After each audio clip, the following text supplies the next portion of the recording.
September 1 to 15, tama kayo. Tapos nung September 16 to 30 ay nagkaroon tayo ng pagbabago, naging alert level 4. Yung malaking nag-contribute kasi I showed it kanina, yung ating agriculture sector, no, dahil dun sa weather.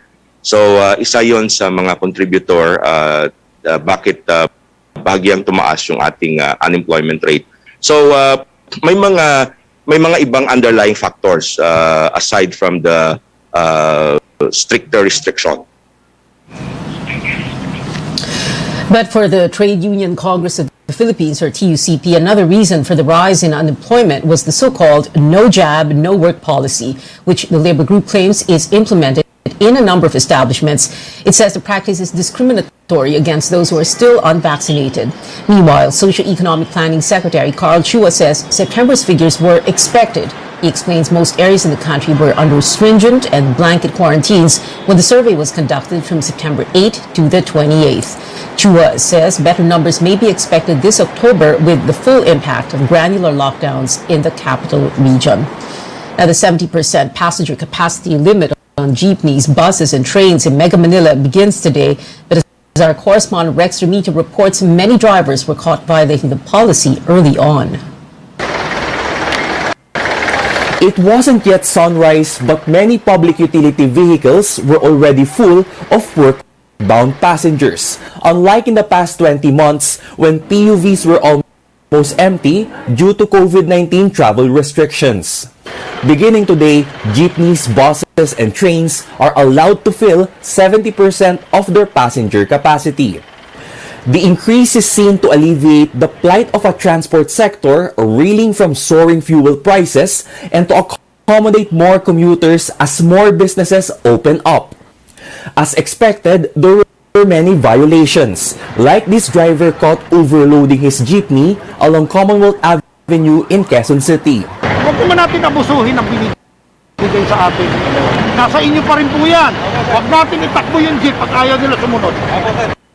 70% pinayagan sila. Kaya lang tingnan nyo po sa loob, meron pa nakaupo sa gitna ng jeep, which is a violation na po yun. But enforcers let them off with just a warning. After all, it was just the first day of the policy's implementation.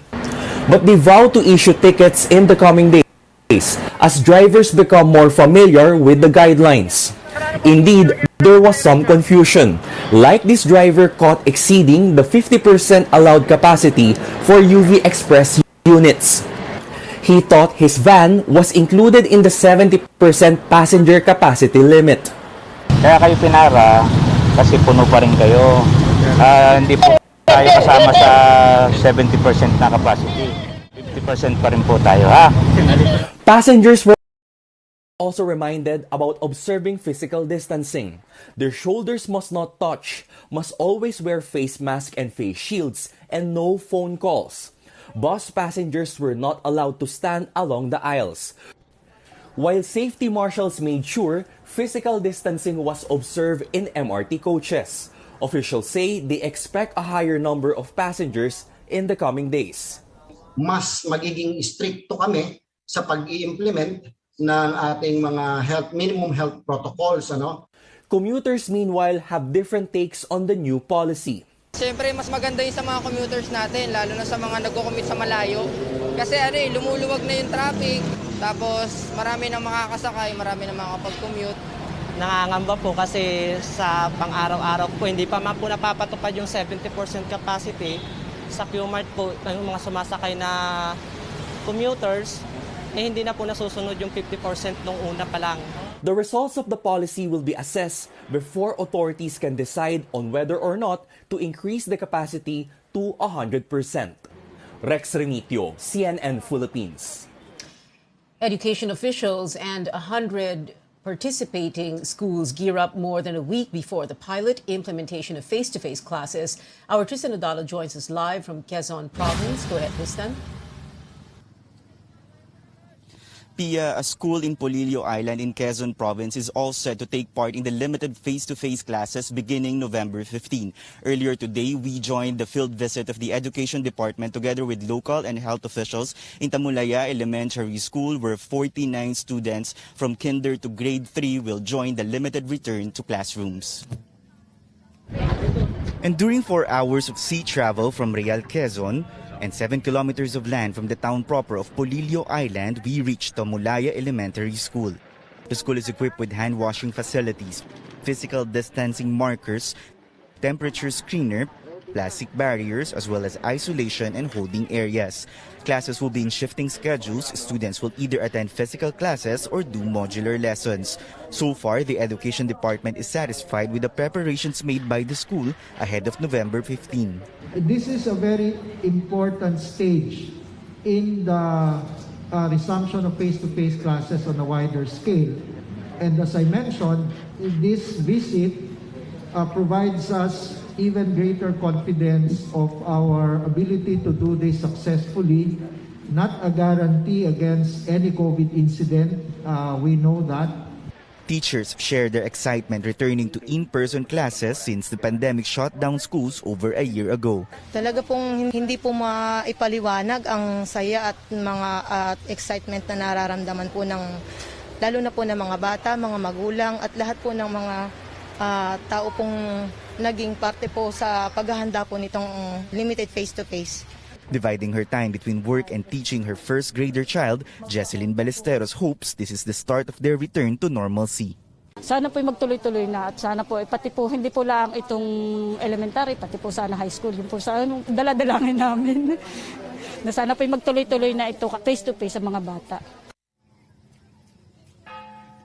The Education Department says that the assessment of the 100 participating schools for the limited face-to-face classes will be finished before the Christmas break, and this will be the basis on whether the department will recommend an expanded face-to-face classes nationwide. Back to you, Pia.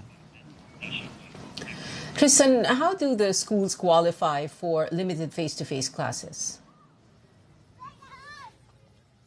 Pia, the Education and Health Departments have released guidelines and criteria for schools who would like to participate in the limited face-to-face classes. But just to give you an idea, here in Polillo Island, the island has 0 COVID-19 cases in the last few weeks. All of the teachers are fully vaccinated. 32% of their adult population are also fully vaccinated. And then just to further strengthen their health infrastructure, a nurse is assigned in every barangay to monitor COVID-19 symptoms. So the health infrastructure is here, and these are some of the initiatives that are being implemented here in the island.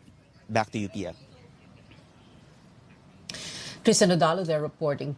An independent research group says Metro Manila has already reversed the impact of the Delta surge. Octa research fellow Guido David explains the COVID-19 situation in Metro Manila is now the same as what it was in July before the surge began. Numbers in the regions have also seen a significant improvement. David says cases began to decline after a peak of 26,000 on September 11th, and when 40% of the target adult population in the National Capital Region had been fully vaccinated. Actually, we have reversed the Delta surge already in the NCR. We are back to where we were before the surge. The good news is not just in the NCR. Everything is mostly, I would say mostly, yeah, it's mostly good news. There are still some areas in the country which still have a significant number of cases, Yes. but most of them are already on a downward trend. With the current rate of infection, David says the case count might not reach 3 million by year-end, contrary to projections at the height of the surge. But he warns an uptick in infections is still possible as mobility restrictions are eased. And to keep COVID-19 cases low, people also count on the efficient distribution of vaccines. But is everyone willing to get their doses? Nearly 90% of the target population here in Metro Manila have been inoculated, yet many regions seem left behind. Carolyn Bonkin has that story. Within 8 months, 88% of the target population in Metro Manila had been fully vaccinated against COVID-19. But many regions are lagging behind. Most have only covered 20 to 30% of adult population, like the Bicol region. At the bottom is the Bangsamoro region with only about 10% of the population fully vaccinated. We asked these Bicol residents what's stopping them from getting immunized. Abo ako magpabakuna, tamay namamatay ako sa lawas ko, sa labang ginawa ko. Wala po akong balak magpabakuna. Saksakan ako ng isang bagay na wala naman po kasiguruhan yan. Experiment pa lang po yan eh. Since I've been exposed to COVID patients since last year, I think I already have an acquired immunity, and that is even sturdier than being vaccinated. National Vaccine Operations Center Chief Mirna Kabutahe says vaccine hesitancy remains a challenge. A survey shared by the Health Department shows at least 1 out of 5 people in these regions are vaccine skeptics. There was no available data for other areas like Bicol, Caraga, and Barb. But the primary concerns cited are safety and vaccine efficacy. Health officials reiterate COVID shots are safe and effective, as seen in the improving situation in Metro Manila. It's having an impact in the sense na mababa yung ating mga kaso. We have less hospitalization and less deaths. But Kabutahe says fewer people have been vaccinated in other regions like the Bangsamoro due to limited access to doses and slow-paced inoculation. Only selected brands may be used in far-flung areas due to lack of freezers, while some indigenous groups are often on the move, thereby missing their second dose. Other regions failed to fast-track their vaccine rollout despite having more supplies. We have enough vaccines, so ang aming policy ngayon, we will give them 1 week supply para mai-job nila. The Health Department is encouraging local governments to give incentives to the fully vaccinated in the hope of vaccinating 77 million Filipinos by end of November. Kung hindi ka makuha sa moral persuasion, baka makuha sa incentive and disincentive. A few months ago, several local governments gave out groceries, while the Health Department has an ongoing raffle for cash prizes just to encourage people to get vaccinated. In other areas, there are perks like discounts, indoor dining, and ease in travel requirements when you are vaccinated. Caroline Bongkin, CNN Philippines. Local chief executives may have some explaining to do after Interior Undersecretary Jonathan Malaya disclosed that millions of daily vaccination reports have yet to be submitted to the national system. Malaya says 30% of LGUs do not give inoculation numbers consistently. The department is finalizing the list of officials who could be issued show-cause orders. Dahil nga po sa delay na ito, meron po tayo mga 10 milyong vaccination data ang hindi pa uploaded doon sa system. Kaya minabuti po ni Secretary Anyo na isama ito doon sa mga datos at mga responsibilidad ng mga local government units. No? Posible po na mag-issue na ng show-cause order ang DILG laban sa mga LGUs na ito na hanggang ngayon ay hindi pa rin nagsasubmit ang updated data. An Indian drug maker's homegrown COVID-19 vaccine approval from the World Health Organization. The agency granted an emergency use listing to Bharat Biotech's Covaxin, saying it met standards for protection against the virus. The decision was delayed after the WHO Technical Advisory Group sought additional clarifications from the firm. The experts recommended Covaxin's use in 2 doses with a 4-week interval for people 18 and above. A late-stage trial showed the vaccine is 78% effective against severe COVID-19. Coming up on Newsnight, more details about government medical supplier Pharmalee's alleged tax evasion as a Senate panel resumes its probe. More when we return.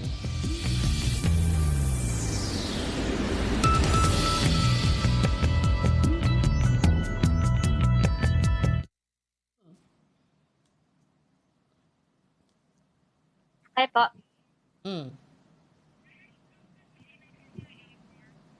Hi, Amor. Hello. Hello po, Miss Tia.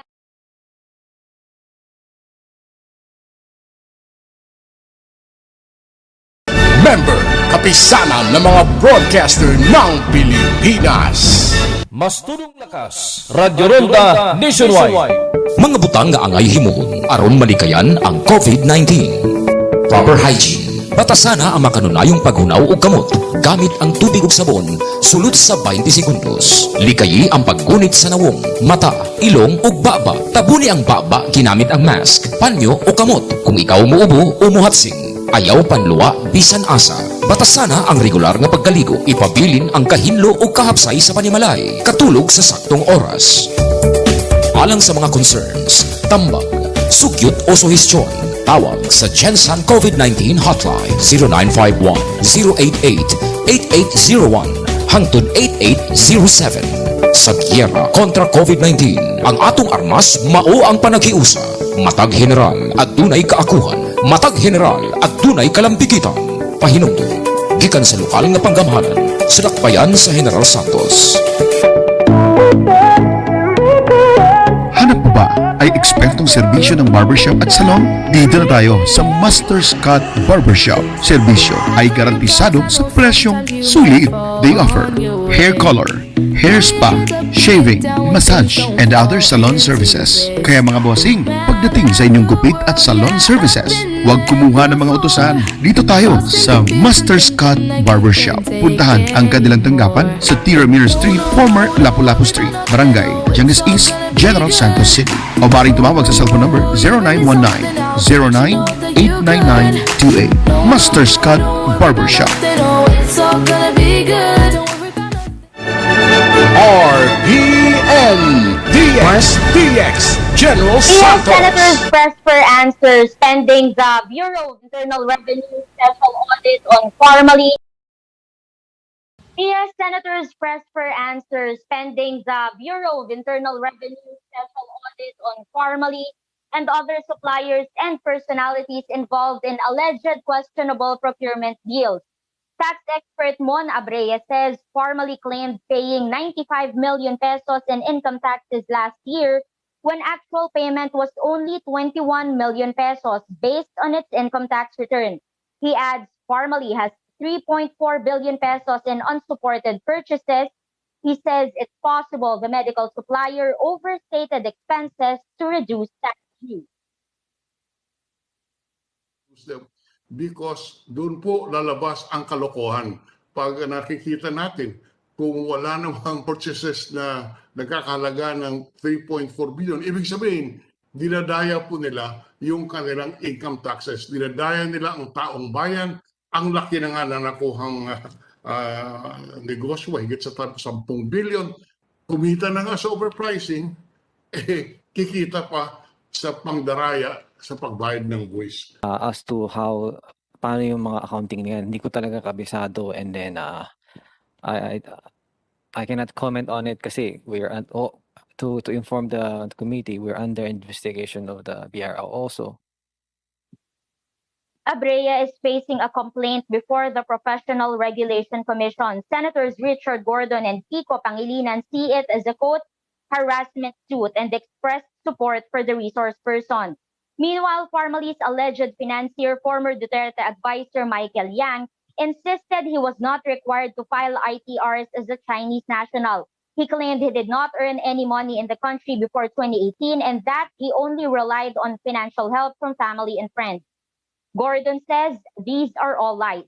He recalls Yang previously admitted to trading clothes and other goods in Davao City between 2005 and 2007. Dargani has refused to produce them because doon po lalabas ang kalokohan. Pag nakikita natin, kung wala namang purchases na nagkakalaga ng 3.4 billion, ibig sabihin, dinadaya po nila yung kanilang income taxes. Dinadaya nila ang taong bayan.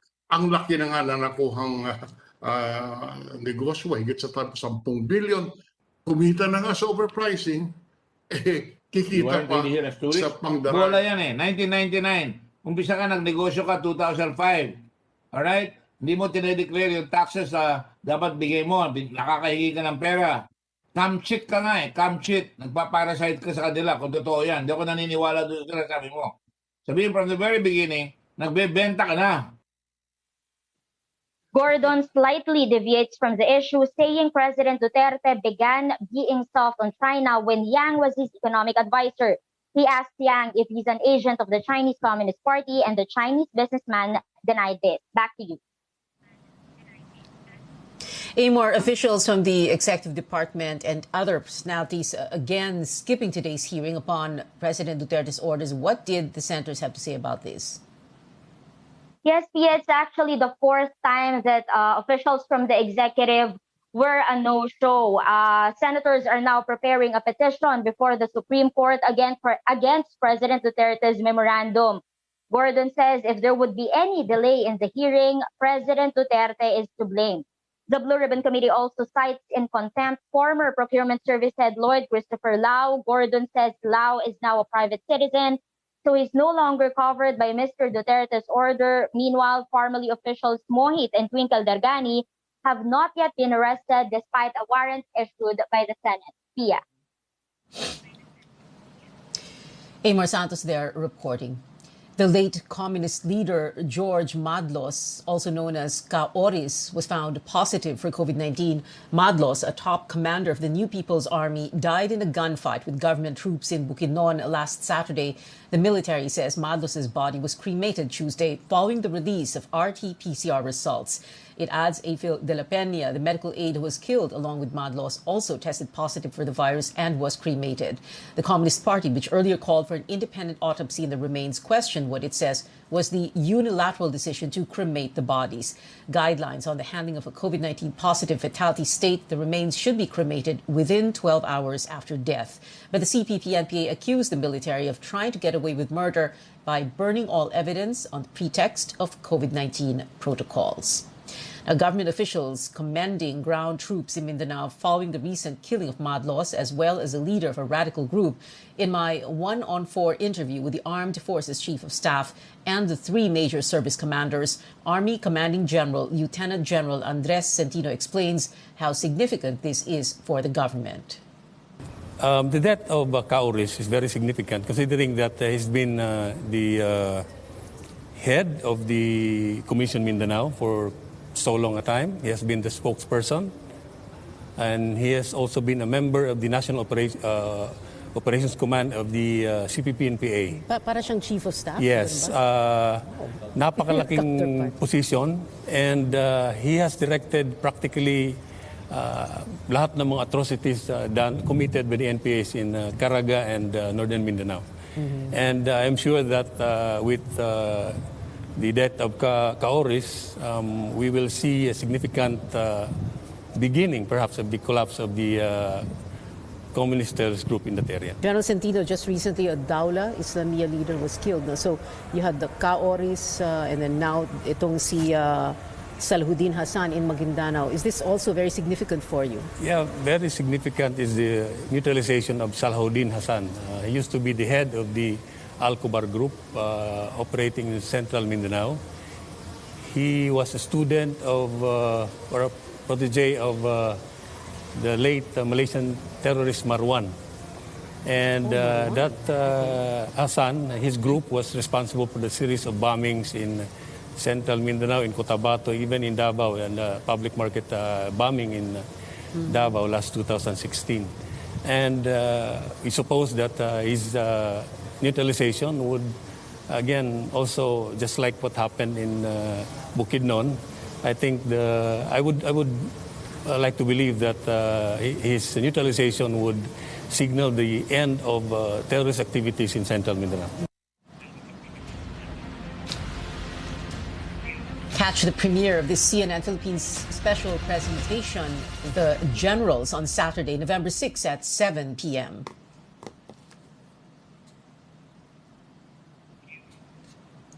Replays on Sundays, November 7 at 9 a.m. and 5 p.m. Presidential aspirant Bongbong Marcos is not backing out of the race for Malacanang, this amid a petition to cancel his certificate of candidacy for 2022. Marcos's lawyer and spokesperson Vic Rodriguez says they are ready, whatever the outcome of the case may be. Rodriguez insists Marcos's failure to file income tax returns is not tantamount to tax evasion. Here's what he tells CNN Philippines. Ang nature po kasi ng tax case is civil in nature, but with penal provision or penal clause. Kaya nga kung yan yung kasong binabandera nila, alam mo Pinky, ang naging hatol dyan ay magbayad lang ng fine. Walang imprisonment. At yan ay hindi sa hatulan sa kasong tax evasion. Maling-mali din yung sinasabing siya'y tax evader. Marcos's camp also belittles the petition. Rodriguez calls it a weak case and propaganda led by, quote, yellow wannabe political assassins, unquote. Earlier, Marcos's team dismissed the plea to cancel his candidacy as nuisance. That petition was based on his conviction in 1995 by a Quezon City court over his failure to file income tax returns from 1982 to 1985. Now, in 1997, the Court of Appeals upheld Marcos's conviction for the non-filing of his annual income tax returns. Since that ruling about 24 years ago, the son of the late dictator mounted various campaigns for Ilocos Norte governor, congressman, senator, and even vice president in 2016. But why is this issue only being raised now? Commission on Election spokesperson James Jimenez gives us an explanation. Dumaan yan sa filing process noon. Dumaan yan sa proseso ng naghihintay ka na magfa-file ng cancellation. Dumaan yan sa proseso ng disqualification. Walang nag-file. I guess, I can't remember if anyone actually filed. Bottom line, walang nag-succeed in knocking him out of the contest. COMELEC says it may reach a decision on the plea next month. Records available from its website show no petitions were filed to disqualify Marcos or cancel his certificate of candidacy in 2016 when he lost to Vice President Leni Robredo, another presidential aspirant now in a tight race. Petitioners argue Marcos's conviction because of tax violations disqualifies him from running in any election based on the tax and omnibus election codes. Still ahead on Newsnight, Android users are in luck. You can now play mobile games right on your Netflix app. Stay tuned.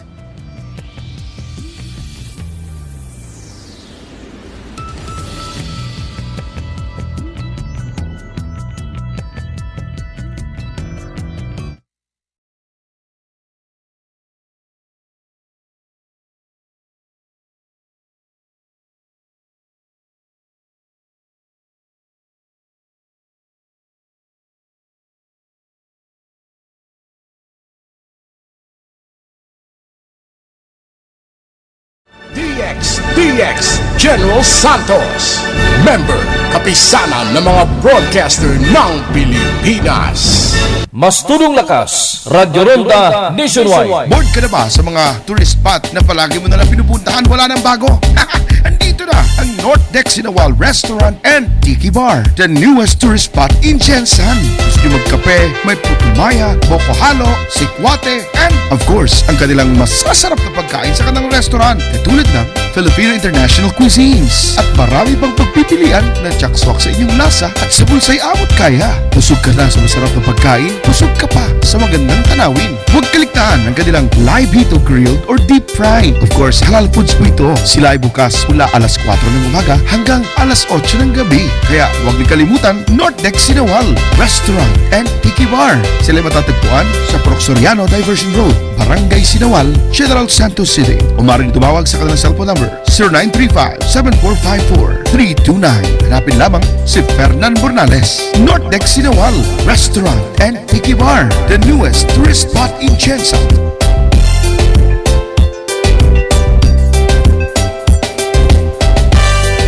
Sa bakunang parating, aangat ang pag-asa. Malalabanan ng pandemya. Aangat rin ng kumpiyansa. Pag nag-mask, hugas, at iwas pa, mababawasan na ang kaba. Sa iyong pagpapabakuna, maingat RPN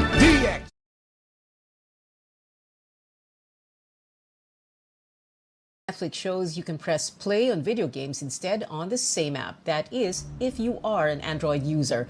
The streaming platform just launched its first set of mobile games for Android phones and tablets.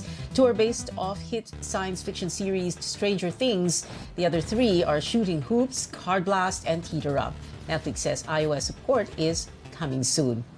But as the company says hello to video games, it's also saying goodbye to one of its top shows. The biggest heist in the world is coming to an end, but will they pull it off? The trailer for the final season of Money Heist just dropped, and it leaves a couple of hints for fans on how the professor will fight to get the gold, and more importantly, his team out of the Bank of Spain. Money Heist Part 5, Volume 2 begins streaming December 3. It is 51 days before Christmas, and that is it for tonight. Join me again on News.ph at 7 p.m. I'm Pia Ontiveros for Newsnight, where we go above and beyond the headlines.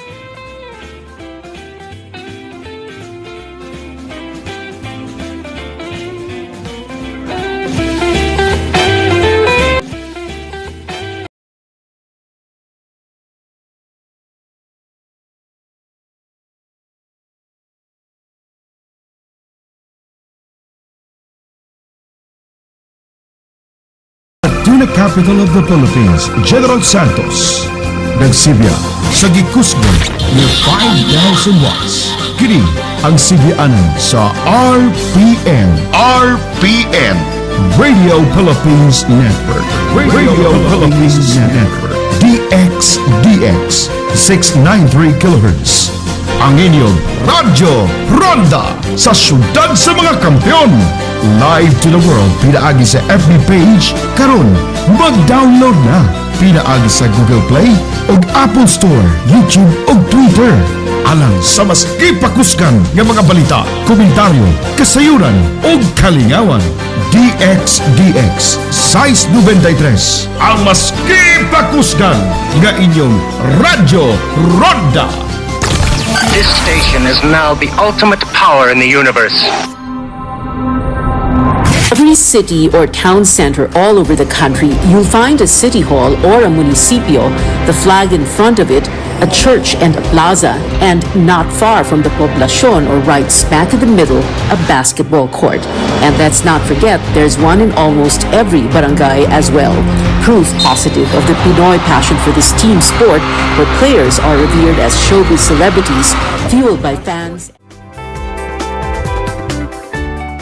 Make them want to transplant set skills, talent, and team dynamics from the basketball court to the political arena. It shouldn't be enough that popularity translates to votes. And if basketball is a game they love, will or do they enter politics with the same eagerness and fervor?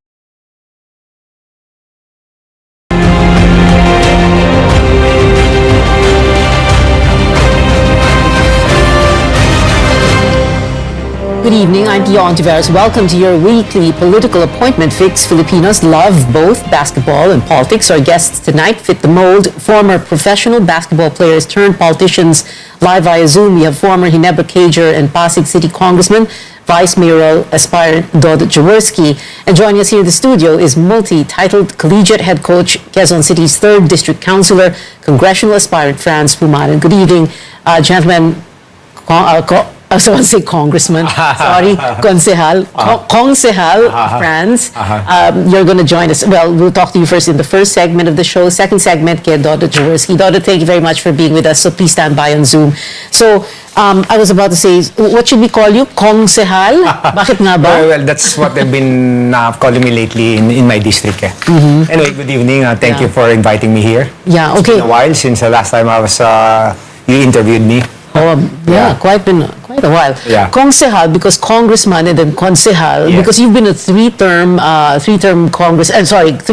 councilor already. You've been in politics nga daw for so long. Yes. 3 terms as city councilor in Quezon City's 3rd district before you ran for Congress in 2010. And another 3 terms before making this this one. second attempt at Congress. No? So let's begin first with a question about why you wanted to go into politics in the first place, because parang big name in basketball, then all of a sudden magpolitika kayo. What made you think of going to politics, and what made you think you could win? Well, actually, I was just an accidental politician. In fact, it didn't ever enter my mind, but we have roots in Quezon City. The first lady mayor was my lola, who just died recently, Adelina Rodriguez. Okay. And one of the barangay officials where I'm staying approached me. They want to include me in their lineup. I told them, sige, bala kayo, but I have no time to campaign. But lo and behold, I won naman, and that started my political career. If you base it naman, parang it's the same. You deal with people. Of course, basketball, you entertain, but with politics, you serve. Okay. So accidental politician. It's interesting, no? But the way people see it is that you did quite well, no? Thank you. As councilor, and you were re-elected twice pa after the first term, and then ngayon naka 3 terms kayo, no? So, but sometimes people say, kaya patatakbuhin ng basketball player or coach dahil parang artistahin, may star quality, you're popular, and it's one thing, that's one thing, no? But it's another to do well, no? So how easy or difficult was it for you to do well? Because as a councilor, syempre, that's legislative work. And you really did get serious, right? Yes, I think based kasi as basketball players classified as celebrities, so normally your first try, you're treated as a novelty candidate. They'll vote you because of your popularity. But I can only speak for Quezon City, no? But after one term, if you don't perform, I guarantee you, you won't win again. But for me, I guess my track record will speak for itself. That's why I'm still here. They really support me. In fact, right now, parang they don't see me as as a coach, or what. They because I've been the majority floor leader for under 2 administrations already. So ang treatment nila sa akin is talagang an official politician that really serve in my district, not only my district but in the whole Quezon City. Yeah, majority floor leader of the city council, and therefore para siyang mini Congress, right? Yes. Okay, so this itong 6 terms in total. Yes. Preparing. Yes, I think I'm quite must speak abreast already about legislative work. I think it's very rare that different mayor, you were the majority, then another new mayor is still the majority floor leader. I think that only is a testament of what you can do. Yeah. Okay. Can you compare a little bit more basketball and politics? Like, for example, and this is the part where I will pretend that I understand basketball. Something like, the point guard is like the candidate himself. The coach is like the campaign manager. And for non-basketball fans, people who don't really understand basketball, explain first what a point guard is. The point guard kasi normally is the extension of the basketball court. He handles the ball about 70-80% of the time. He's the one directing where to go and everything. That's a very good analogy, Pia. Point guard is a candidate. The coach is supposed to be the strategist, the campaign manager. And why did I say it's a very good analogy?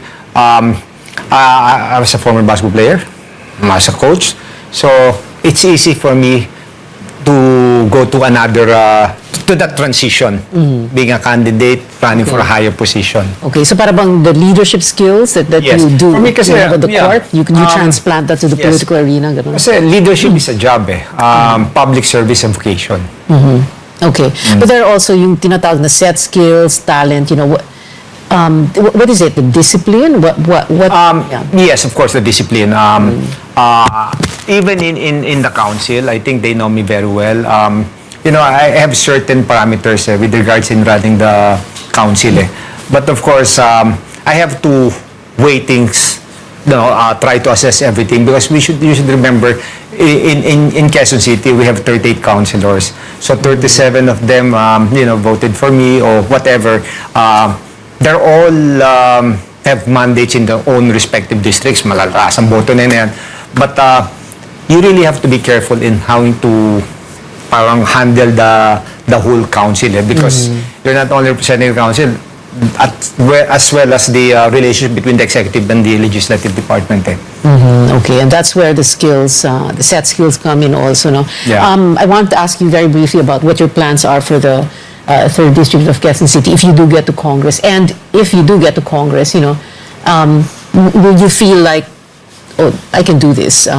Because nga parang mini Congress ang ako, honestly speaking, I think I'm quite confident that I can easily adjust if, God's will that I'll get elected. Because what I'm doing right now, it's just like Congress. Mayor Joy was saying, you're really suited in Congress. Sabi ko, is it because ba makulit ako? I like to argue and debate. And shepherd things along, yeah? Yes. Okay. In fact, I'm with the NUP, National Unity Party. They recruited me. If you look at the list of the congressmen that they have, lahat yung mga makukulit. Makukulit. Yeah, you said it, makukulit. Si Kong PD, di ba? Si Congressman Boyd Gonzales, di ba? Sila Congressman Abante. So kaya nga I was fortunate. Sinabi ko, bakit ako ang nililikod nyo? Sabi nga, because basically, we know what you can do. In short, maingay ka rin, makulit ka rin. But with regards to the programs, Ako, I set my program to 4 P's lang eh. So, yung pangkabuhayan, pangkalusugan, paaral, and parang yung para sa pabahay, di ba? All of those have been magnified during my term right now. We were able to address all those issues, and now I'm just going to another level, national scope per se. All right. We'll have more of the political plans of Dodot Jaworski, who's joining us in the second part of the show, and Franz Pumaren when we return.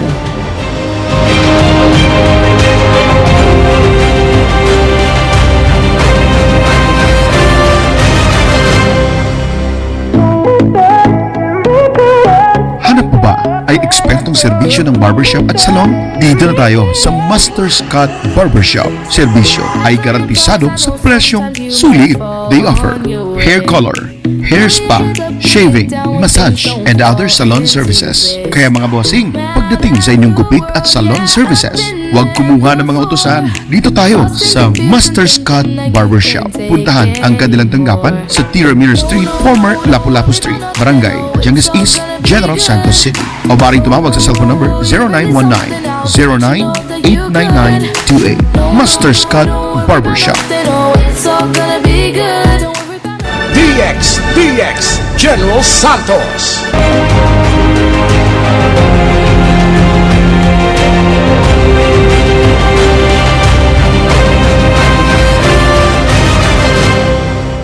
Welcome back. This is Politics as Usual. Still with us, Pasig City Vice Mayoral aspirant Dodot Jaworski and Quezon City Congressional aspirant Franz Pumaren. We're going to speak to Dodot Jaworski now. Dodot, thank you very much for joining us tonight on the show. You're joining us via Zoom. Are you there? You are. Hi. Okay. Well, let's begin with this now. When your dad, former Senator Robert Jaworski, first ran for the Senate and everybody knew he would win, what were you thinking at the time? Why do you think people voted for him? It's one thing to win, it's another thing to do well. Why do you think people voted for him at that time? Actually, well, when you talk about politics, it's basically relationships with people. And my dad has been in the basketball limelight for the past 30 years prior to his Senate run. And he was very popular and well loved. In the 70s, 80s, and 90s. And at the end of the day, it's a matter of trying to make people believe that you're worthy of the votes that they can give you, the trust that they can give you as a leader. Yeah, and so I think my father was able to actually, he ended up 9th on that particular race, and we were expecting actually. For him to place higher, but I guess we did not have the machinery that other politicians had also at that time. But still, he was able to win, and he served the people proudly and well during his stint as Senate. And when he got to politics and to the Senate, and you had a front seat as his son, what did you like and not like about it? Actually, when we entered the Senate, yes, I was his chief of staff at that time. Of course, the expectations of people were quite high. But my dad poured his heart into his legislative work, just as he did, when he was in another field, which was basketball.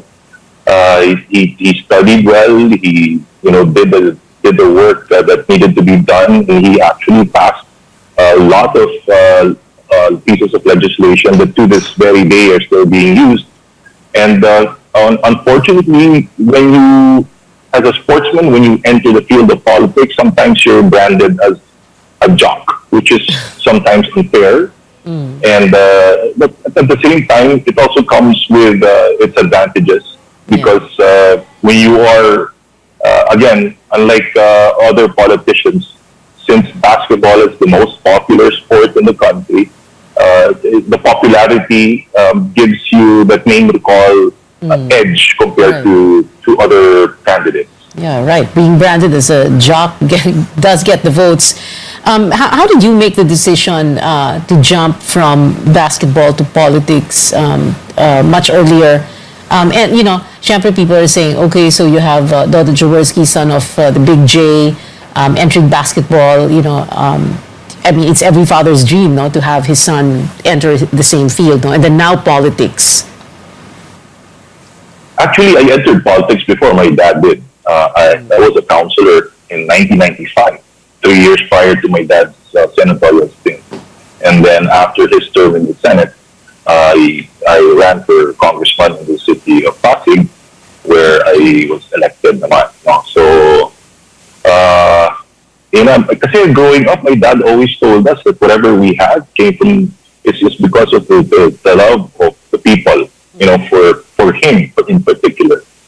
They supported him, they watched his games, they bought his products, and whatever he has achieved, he said it nanggaling yan sa tao, so it's our duty to give back to the people. And during my first run, I said maybe this is one way for me to be able to, you know, give that back, give back the love of the people by joining public service. Yeah, can you compare basketball and politics? I had asked Konsehal, I was about to say coach. I'd asked Konsehal Franz the same question. Can you do that? Compare basketball and politics? You know, what are those skills that you bring from basketball and transplant it from the court into the political arena? I think there are some similarities, but especially when you enter politics, you don't usually enter as an independent. You usually enter as a team. When you're part of a team, I mean, sports prepares you for that, and that's one of the big values that you learn as a sportsman. And you get to, again, it's dealing with people. It's being able to communicate with people, because when you're after the game, for example, after a basketball game, my dad always taught us that you have to spend time with the fans that watch you. You have to listen to them because they came out there to support you and cheer you on. In politics, it's also the same thing, because you have to develop personal relationships with people. You know, it's a misnomer to believe that just because you're popular, people will vote for you. Especially at the local level, politics is all about relationships. So you have to build that trust with the people. You have to be able to, you know, be able to touch them in their own communities, and be able to relate to them, be able to hear them out, be able to, you know, listen to their problems, and hopefully come up with solutions also for them to know that who you are as a person, what you stand for. So again, it's building relationships and building that trust. And now, though, that you're making a bid for the vice mayoralty post in Pasig as running mate to Vico Soto, how confident are you about winning? Well, you know, every time you enter an election, you put yourself in the hands of the people. I mean, that's the essence of democracy.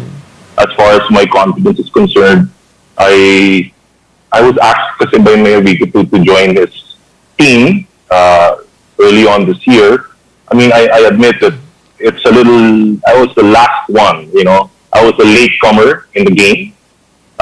But if there's one thing that I realized is during my former stint as congressman, I've been going around now, and, you know, people are still, my old friends and leaders, the people that I've been able to help in the past, they remember the goodness that you've done, and they don't forget. And they're the ones who were egging me on and supporting and organizing for me now. And, you know, the support has been overwhelming, and I'm very happy that things are going the way they are now. And slowly but surely, we're going to keep working.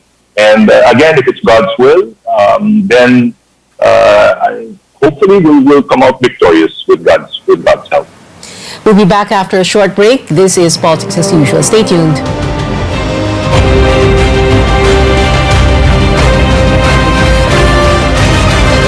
MI Herbal Capsule, di garantisado, muro pa ang presyo. MI Herbal Capsule.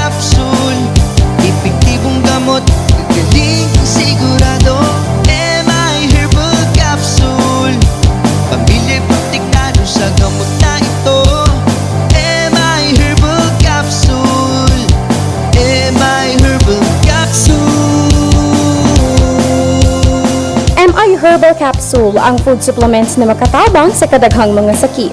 Ana ay herbal oil nga bida sa mga panuhod. Aduna sad sila'y upat ka kapsula nga gihama sa Invent Foods Manufacturing Incorporated. MI Herbal Capsule, MI Squalene, MI Minaba, MI Clarice ug uban pa.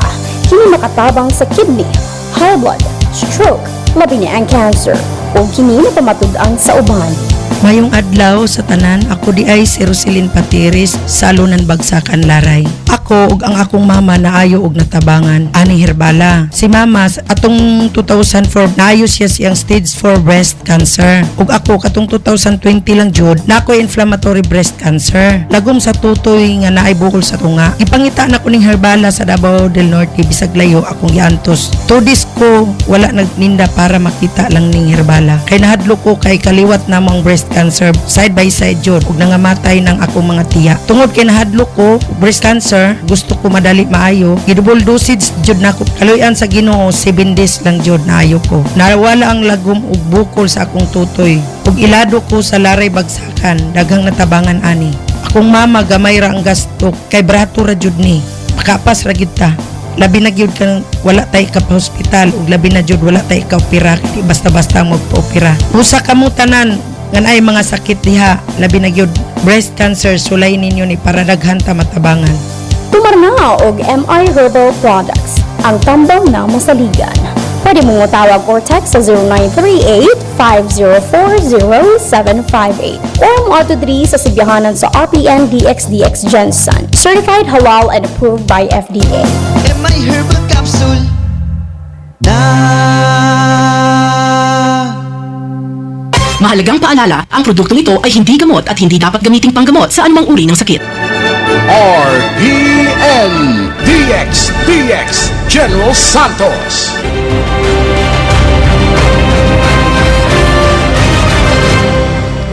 This is Politics as Usual. Our guests on the show, Franz Pumaran and Dot Jaworski, Konsehal Coach Franz. In the past, you could juggle being a coach and a city councilor.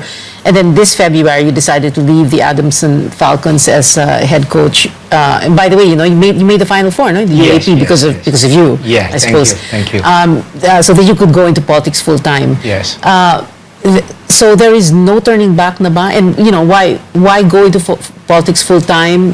Wala na ba talagang turning back? And what happens, sorry, daming kong tanong all at the same time. What happens if you lose? Are you going back to coaching? What goes? Well, first of all, during this pandemic, it made me realize a lot of things. I was able to immerse myself with my constituents, the pandemic response. It made me see the whole picture. That they need somebody, a new voice that can really totally represent the district.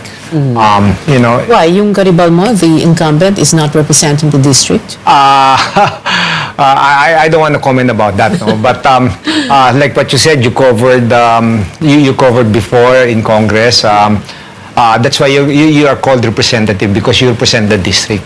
They are the extension of your constituents. You're the voice of your constituents. So they need a bigger voice in Congress to pass some legislative measure that can benefit the district per se. Okay. And you are very confident about winning? Well, I don't know if confidence the right word. Maybe the right word is I'm prepared for next year's battle. Nice word, prepared. Dr. Jaworski, I wanted to ask about your dad since we were talking about him kanina pa, no? How is he doing? He has this rare blood disorder or something, no? But we saw him very briefly in a video message when he was honored with commemorative stamps. So how is he doing? What is the prognosis? Actually, he does have a blood disorder, but I can't really say that it's a rare blood disorder because we don't actually know what's actually wrong with him. The fact is that he has elevated ferritin levels, iron levels in his blood, and the cause of which is still unknown. We have sought the help of professionals, doctors both here and abroad. Unfortunately, we are still at a loss. There are been no particular diagnosis on what is actually wrong with him. So that's why we continuously ask for prayers so that hopefully we'll be able to find a solution to his issues, health issues. Itong run mo for Vice Mayor, is this it for you, or will you want to go for higher office? Actually, as I did not have any plans actually of going back to politics in this particular election next year. Again, Mayor Vico asked me to support him and help him run as his running mate. And, I started fighting for reforms 15, 18 years ago, actually, when I ran for Congress, and subsequently I ran for mayor. Unfortunately, things didn't fall my way during that time. But again, things all happen in God's time. Mayor Vico ran alone in 2019, and he won. He toppled a dynasty, a 3-decade-old dynasty in the city of Pasig. And actually, Mayor Vico is making waves now. He's making changes that have been long overdue in the city. And we're very lucky to have a young, inspiring leader like Mayor Vico who's taking charge and making changes that have been long overdue. So I'm just here right now worried about, how I can fit in, how I can make sure that he will be even more effective. And hopefully, if I do win as his vice mayor, we'll make sure that, all the reforms that he started will not only continue, but will, be actualized into, transforming the lives of the people in Pasig City. I wish we had more time, but my executive producer told me last 2 minutes na, and time is up. So thank you very much for being on the show. To Dr. Jaworski first, thank you, sir, for being here, and Franz Pumarin, Konsehal. Thank you very much. I won't call you coach na. We've been told before, don't talk politics at the dinner table or the family reunion or in Viber groups and risk digital warfare. But we can talk about it here at this table on this show, your weekly political appointment fix, politics as usual. I'm Pia Ontiveros. See you back here next Tuesday, 8:30 p.m.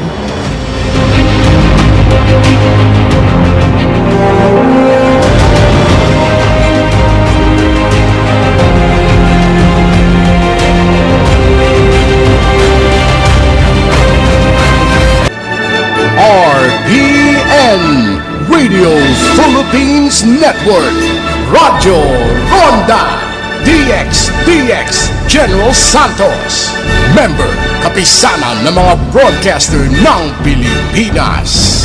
Mas tulong lakas, Radyo Ronda Nationwide. Mga balita sa Kapitolyo sa Sarangani.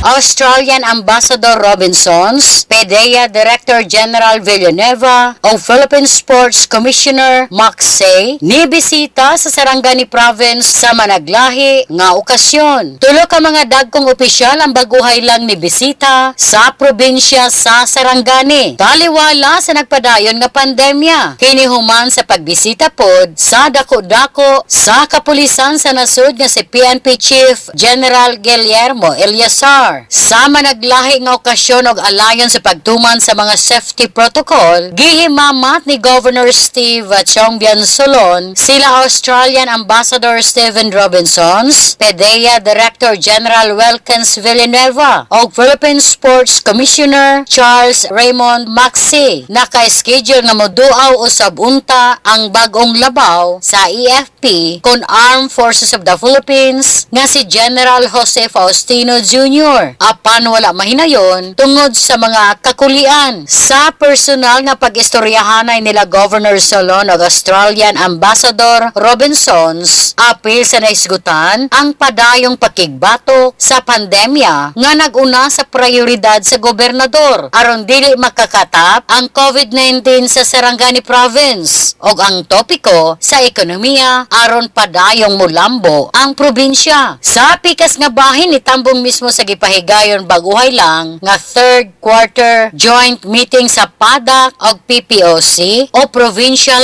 Anti-Drug Abuse Council o Provincial Peace and Order Council sulod sa Sarangani Capitol Convention Gymnasium. Ang pinakalabaw sa Philippine Drug Enforcement Agency CONPEDEA nga si Director General Welkens Villanueva. Gikalipay ni Governor Solon kauban sila Vice Governor Elmer de Peralta, mga board member, 7 ka mayor, focal person Ms. Lizette Lopez, og sa opisina nila Senador Manny og Congressman Roel Pacquiao. Ang gibalita ni PDEA National Head Undersecretary Villanueva, kuyog si PDEA Regional Director Naravid Dokyatan, nga 5 na lang ka barangay sa Sarangani out of 141 barangays ang dili pa deklarado nga drug cleared. Sa report sa PDEA, 5 na lang ka barangay sa Sarangani Province ang dili pa drug free, samtang 12 ka barangay sa Sultan Kudarat ang dili pa pod drug cleared. 17 ka barangay sa Jensan, 32 ka barangay sa South Cotabato ug 101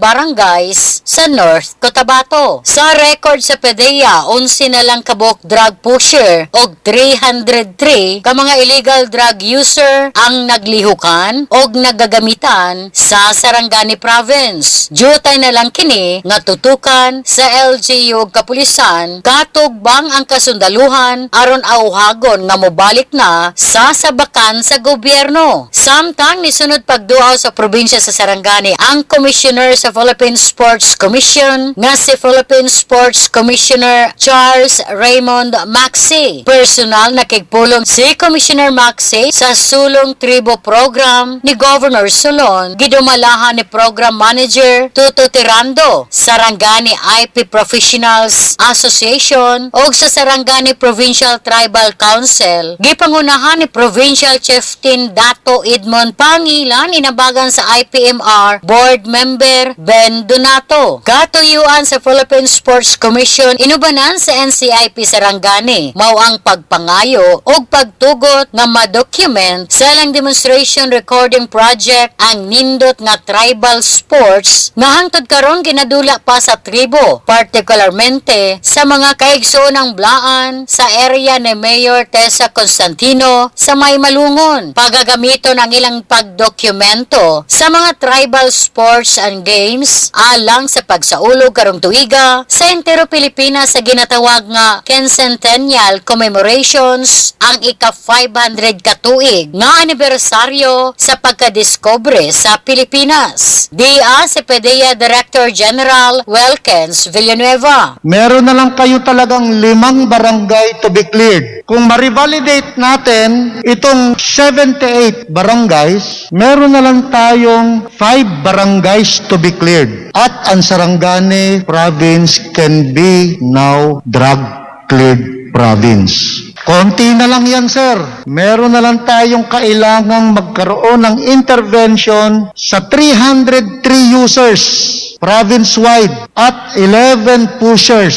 Napakalayo nyo as compared to other provinces in Region 12. Ladies and gentlemen, Gob, nakikita nyo na yung liwanag at the end of the tunnel. Push through with it. Maybe on the first quarter of next year, before graduate ang ating presidente, you can be one of the few drug-cleared provinces sa buong Pilipinas. Hindi po ito imposible. If we can just put our hands together, kaya po natin ito. Mga balita sa Kapitolyo sa Sarangani.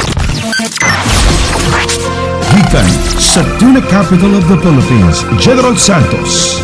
Nagsibya sa gikusgan near 5,000 watts. Kini ang sibyaanan sa RPN. RPN. Radio Philippines Network.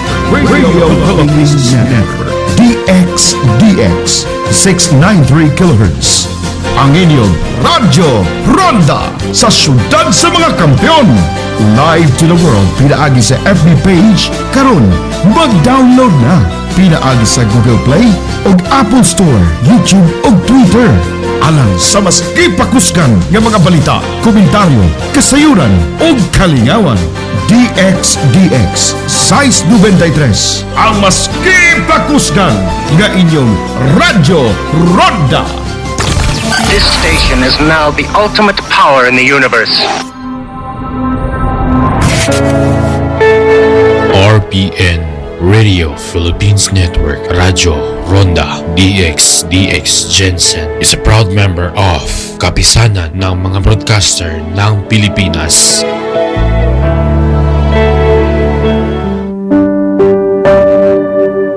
Heavenly Father, we have now reached the day's end. Let us rest from today's work that we may awaken to a new day refreshed and renewed. We thank you for your unfailing help and protection this day. Forgive us for our failings, for our selfishness towards one another, and open our hearts to forgiveness and reconciliation. Ease the burdens of the troubled. Bring joy to those who are in sorrows. We pray for the safety of the travelers. Grant wisdom, empathy, and compassion for those guarding the well-being of our nation and those with responsibilities. Continue to shower your blessings on our families and preserve the unity of our society now and the days to come. In Jesus' name we pray. Amen.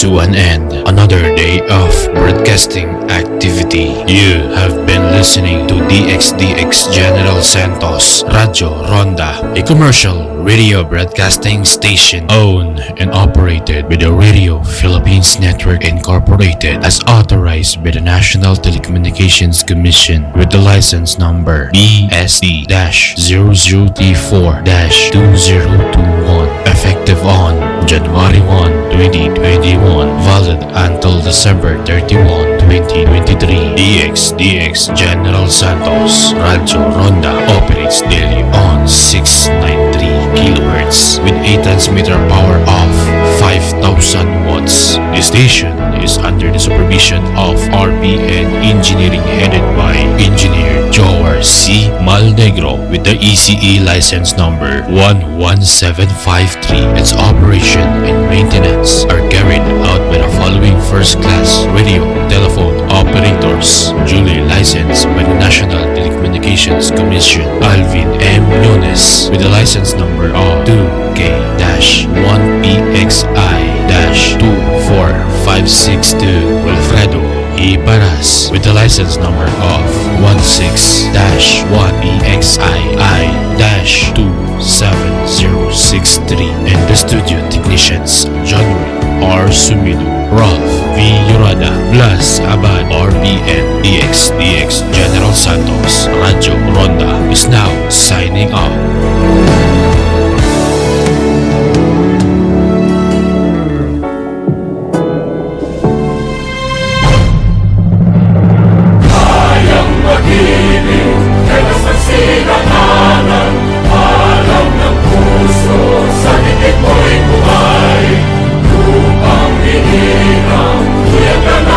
Magiting